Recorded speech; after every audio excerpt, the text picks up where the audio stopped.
Hello mga bibig! Welcome back sa ating bagong YouTube channel. Ito ang pinakamaingay na YouTuber sa balat ng YouTube. Ako si Kabibig, maglebak-lebak na ta with evidence. O eto na. Eto na talaga, wala nang kawala si Martin Romualdez, Kabibig. Nilaglag na siya ni BBM. Hinay-hinay ng naglaglagan. Hinay-hinay ng saving my life. Hinay-hinay nilang na wala nang mangyari. Binasag na talaga ang password. Yun mga kabibig ha. Bakit ko nasabing laglaga na? Bakit ko nasabing nilaglag na ni BBM si Martin Romualdez? Hindi man galing sa bibig ni BBM, kundi galing sa bibig ni Toby Tiangco. Una ko. So si Toby Tiangco at BBM my friends. So maybe the way how BBM able to send signal to the people na laglaga na talaga to is through Toby Tiangco. Ano bang sinabi ni Toby Tiangco? Ito kasi yan kabibig. Pinatawag daw si Toby Tiangco at si Martin Romualdez.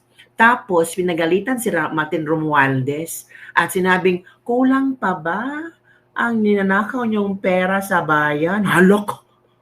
So it means alam niya, BBM, nanakaw si Martin at Zaldico, pero wala siyang ginawa. Nako, laglaga na talaga kabibig ko. Tapos si Zaldico ngayon, may mga bagong pasabog na naman tungkol sa magkano ang bigayan ni Zaldico kay BBM, magkano ang kay BBM, kay Martin Romualdez, magkano ang 50-50 palang hatian. Oo. 2 billion pesos per month dapat ang ma-deliver na Zaldico. Tapos, ano daw, hati-hati si BBM at saka si Martin. Pero si BBM parang nakulangan sa 1 billion. So may another insertions na 100 billion para lang daw kay BBM yan. Ano ba naman ito mga pasabong ni Zaldico? Hindi ko na makaya, bilyones na pinag-uusapan. Pero tayo mamamayan, gutom na gutom, walang makain. Tayo mga mamamayan, feel natin hindi na safe ang Pilipinas. Tayo mamamayan, maraming nabahaan, namatay sa baha. Tapos every now and then may bagyo, may sakuna. Pero sila pala nakahiga sa bilyones na pera. Diba kabibig? Alarming ba to? Alarming na to eh. Yung iba, hindi naniwala kay Zaldico. Naku, Zaldico, para naghugas kamay. Si Zaldico, sabing wala siya nakitang pera, pero marami siya mga ari-arian, mga investment at assets. Ito kabibig. Ito, Bitiangco talaga, ito yung taga-depensa kay BBM. Oh. Kasi hindi siya naniwala sa statement ni Zaldico. May statement daw, ang statement ni Zaldico, may tama doon at merong mali. Ang mali daw posible doon ay yung dinamay si BBM. Ay, ito kabibig. Ito ang statement ni Toby Tiangco at mapapaisip ka talaga na ito ang way ni BBM para ipaalam sa buong bansa na alam niya na nagnakaw si Martin Romualdez. Ito kabibig, makinig tayo ha. Oh. Okay, sabihin ko na. Ang sabi ni Presidente Marcos, ito, yung sinasabi ko hindi ko masabi na masasakit na salita. Bago niya sinabi yung kayo ni Saldi, kinukuha niya yung budget. Ang buong pag-upo, ang bungad talaga kaagad ng Presidente kay Martin is, Martin, kayo ni Saldi, ilan bang bahay sa Forbes ang gusto niyong bilhin? Ilan bang eroplano ang kailangan ninyo? Ilan bang Ferrari ang gusto niyo? Gaano karaming pera ba ang gusto niyo? So alam ni BBM na nagnakaw. Alam ni BBM na nagnanakaw si Zaldico at Martin Romualdez. Sa pagkaupo daw ni BBM, alam na ni BBM ang ginagawa ni Martin at Zaldico, pero tahimik lang siya. Diba? Karaming kabyar ba ang kaya niyong kainin? Yun ang bungad. Yun yung opening statement. Noong November 24. Tsaka pa lang niya sinabi na sobra na kayo. November 2024, pinatawag si kasama si Toby Tiangco at Martin, noon na. Ilang bahay pa sa Forbes gusto nyo? Ilang pang helicopter, caviar, ang gustong kainin. So alam ni BBM. Pero bakit ayaw niyang isali si Martin Romualdez sa mga listahan na kailangang managot? Bakit si Zaldico lang? Ng pera, kinukuha niya. Pero yan yung opening statement niya. Yan yung unang-unang sinabi niya na hindi ko din i-disclose. Kasi sabi ko, napaka-sakit ng mga salita, di ba? Ibig sabihin, ang unang isip ko, ulitin ko, kapag ganito mo pala to, bakit sinama mo pa ako dito? So yun. So kaya makita mo, puro sabi, di ba? Sabi ni Pangulo. And ang daming instances na kahit dito sa Congress, palagi niya, kaya minsan nagtatalo kami. Hindi ko sinasabi niya, pag nag-utos siya, hindi ko naman ito gagawin kung walang utos sa taas. Ako naman, ang sinasagot ko doon. Kaya hindi kami nagkakasundo sometimes in the past. Very vocal kasi ako. So hindi pa rin credible yung mga sinasabi Hindi ba puro sabi? Kaya hanggang kay, ang kausap niya si Martin, di ba? So kaya nga, Mr. President, hanggang kay Martin, wala nang duda na talagang sila ni Saldi. Okay, next. Ang hindi... Wala nang duda sila ni Zaldi. Alam na pala ni BBM. Pero tahimik lang siya sa simula. Kasi sinabihan niya si Toby Tiangco, kasama ito ni Martin na pinagalitan si Martin na BBM. Magkano pa bang bahay sa Forbes gusto niyo? Magkano pa bang helicopter? Kulang na lang, magkano pa bang pera ang gusto niyo nakawin? So alam ni BBM, November 2024. Pero itong pasabog ni Zaldico din kabibig, grabe din ito kabibig. Ang pasabog ni Zaldico, kung saan sinabi ni Zaldico na naghatian si BBM at saka si Martin Romualdez. Kasama si BBM sa 50-50 sharing sa mga di umano'y anomalyang kickback sa flood control project. O eto kabibig, alam ko yung iba nakapanood na sa video, gusto ko lang ulit tingnan natin ha. Kasi shocking ang daming shocking reveal. Ito na. Grabe, no? Papalabasin ng administrasyon. Ito na. Natin ng part 1. Humingi ka ng bago or dagdag. Gamitin bilang bagsakan at imbakan ng pera mula sa mga SOP, collection at deliveries na para sa Pangulo. Huwag mo akong pigilan sa mga insertions ko. Huwag ka nang makialam sa budget.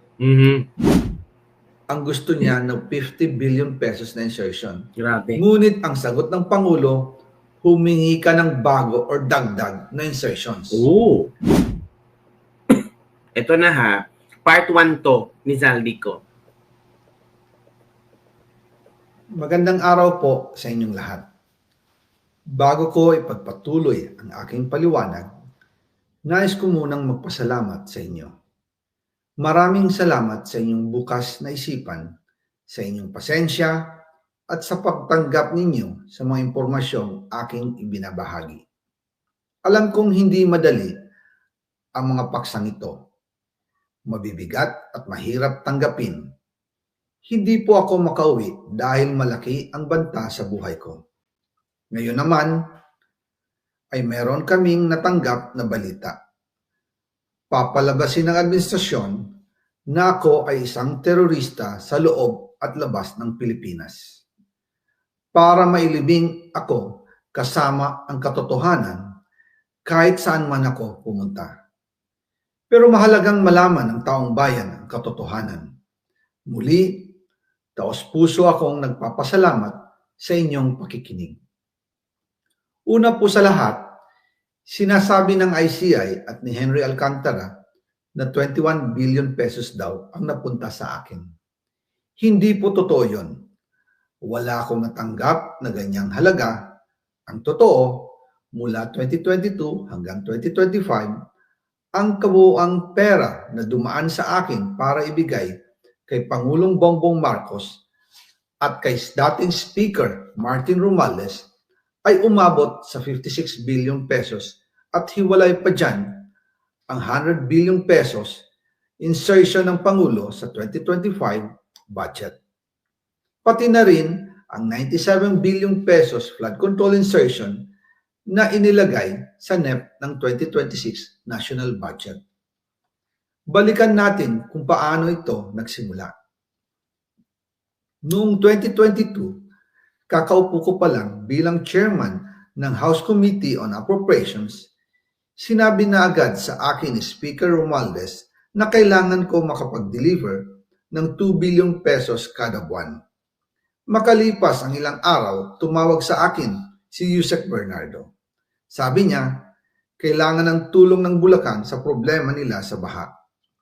Pinapunta niya sa opisina ko sa Kongreso si DPWH District Engineer Henry Alcantara. Sa naging meeting namin ni Alcantara, siya mismo ang nag-offer kung paano ang hatian sa mga proyekto ng DPWH. 22% para kay Speaker Romualdez, 2% para kay Yusek Bernardo, at 1% para sa kanya. Doon po nagsimula ang tinatawag nilang deliveries. Ang sistema po ay ganito. Ang mga tao ni Henry Alcantara ay nakikipag-ugnayan sa mga tao ko na sina Paul Estrada at Mark Tiksay. Sila ang tumatanggap na pera mula sa mga tao ni Alcantara. Minsan sa bahay ko sa Valle Verde, minsan naman sa BGC parking. Pagkatapos nilang makuha ang pera, sila Mark at Paul naman ang nag-aayos o nakikipag-coordinate sa tauhan ni Speaker Martin Romualdez na si Jocelyn Sereño para sa pagdi-deliver ng male-maletang pera patungo sa bahay ni Speaker. Una, sa North Forbes Park sa McKinley Drive at nang lumipat siya sa number 14 Nara Street, South Forbes Park.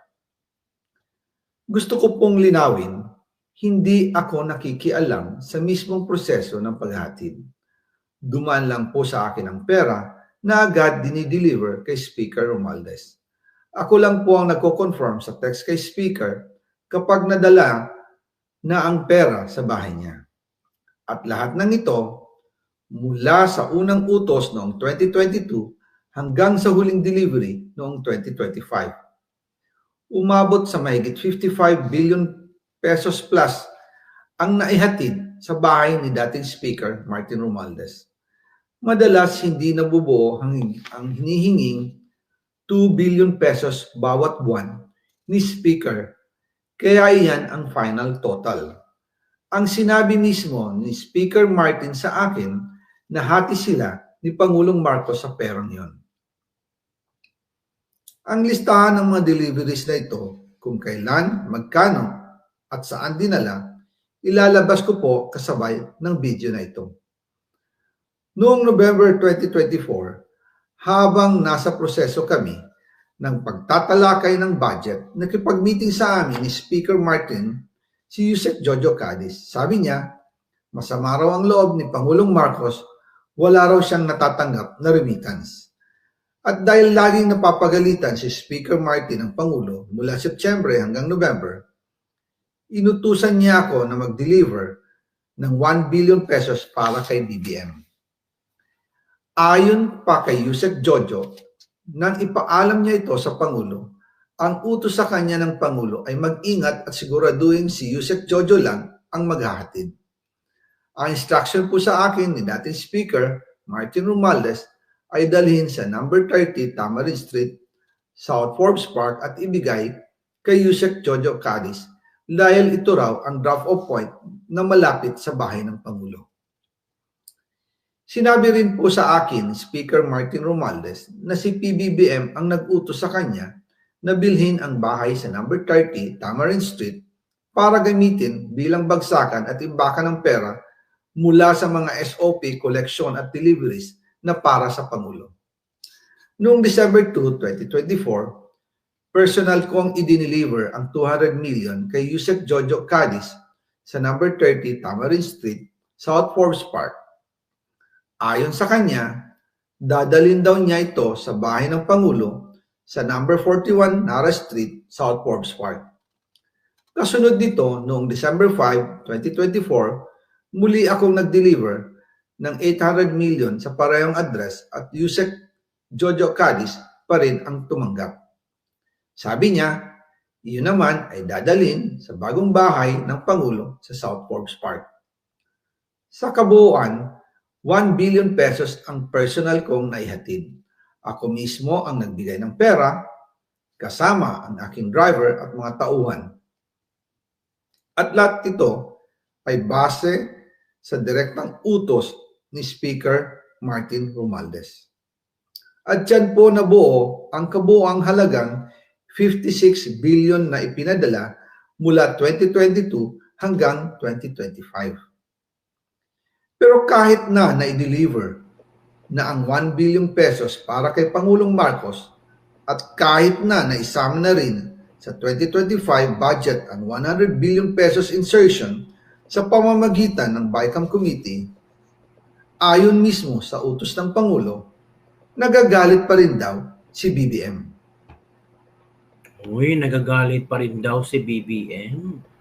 Bakit kaya nagagalit pa rin daw si BBM daw? Baka kulang? Ano kayang rason? Bakit nagalit pa si BBM? Naku. Ay, bahala na kayo mag-isip-isip kung ano. Tobitiang ko, Zaldi ko. Don't forget to like, subscribe, and share this video. Bye everyone! See you next time and thank you for watching. At mga OFW dyan, kumusta kayo ha? Kumusta? Kaya pa ba ninyo? Bye everyone! Share your blessings! Bye!